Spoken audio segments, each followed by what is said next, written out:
আপনিও কি custom create করতে পারেন না কিংবা ক্রিয়েট করতে পারেন কিন্তু প্রফেশনালভাবে ক্রিয়েট করতে পারেন না? তাহলে চিন্তার কোনো কারণ নেই। আজকে আমি দেখাবো কিভাবে প্রফেশনালভাবে কাস্টম রুম তৈরি করবেন। তো এই গাইজ, আসসালামু আলাইকুম। আপনারা দেখছেন এমএস মিরাজ গেমার, সাথে আছি আমি মিরাজ। এখন এটা শেখার আগে আপনারা যারা 100% বিশ্বস্ততার সাথে ফ্রি ফায়ার ডায়মন্ড কিনতে চান তাহলে আমাদের ওয়েবসাইট থেকে নিতে পারেন। এখানে টাকা স্ক্যাম হওয়ার কোনো চান্স নেই, কারণ এটা আমাদের নিজস্ব ওয়েবসাইট।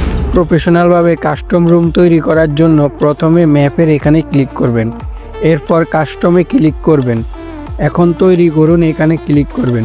তারপরে আপনাদের মন মতো কাস্টমের নাম দিয়ে দিবেন, তারপর পাসওয়ার্ডটা দিবেন। পাসওয়ার্ডটা অবশ্যই ইংরেজিতে লিখবেন, বাংলাতে লিখলে হবে না।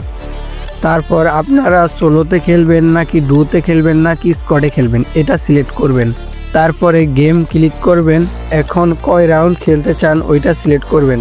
তারপরে কয়েনটাকে বাড়িয়ে দিবেন। এখন একটু নিচে আসলে লিমিটেড অ্যামোটাকে না করে দিবেন, তাহলে কি হবে, আনলিমিটেড গুলাল মারতে পারবেন। তারপরে ক্যারেক্টার স্কিলটাকে হ্যাক করতে পারেন কিংবা না করতে পারেন।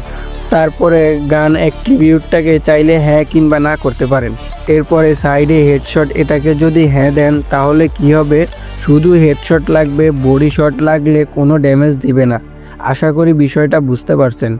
এখন চলে যাবেন অ্যাডভান্স সেটিংসে, এরপর অ্যাডভান্স সেটিংসটাকে অন করে দিবেন। এখন যে গান দিয়ে খেলবেন ওই গানগুলো সিলেক্ট করবেন। চাইলে আমি যেভাবে করছি ওইভাবেও করতে পারেন।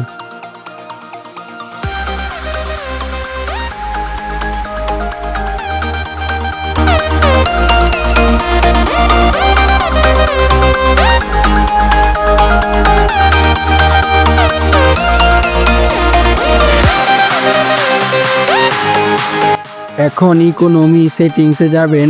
এখন এখানে রাউন্ডটাকে 15 করে দিবেন, তাহলে 8 রাউন্ড খেলতে পারবেন। এখন রাউন্ডের কয়েনগুলো বাড়িয়ে দিবেন। এখন নিশ্চিত করুন এটাতে ক্লিক করলে কাস্টমটা তৈরি হয়ে যাবে। এখন যার সাথে খেলবেন তাকে ইনভাইট করবেন। তারপরে শুরু করা যাক। এখানে ক্লিক করলে আপনাদের কাস্টমটা শুরু হয়ে যাবে। আশা করি কিভাবে প্রফেশনালভাবে কাস্টম রুম তৈরি করবেন পুরো বিষয়টা শিখতে পারছেন। যদি শিখতে পারেন তাহলে অবশ্যই ভিডিওতে একটা লাইক করে দিবেন। পরবর্তীতে কীরকম ভিডিও দেখতে চান অবশ্যই কমেন্টে জানাবেন। তো দেখা হচ্ছে তোমাদের সাথে নতুন কোনো ভিডিওতে। ওই পর্যন্ত ভালো থাকবেন, সুস্থ থাকবেন। আল্লাহ হাফেজ।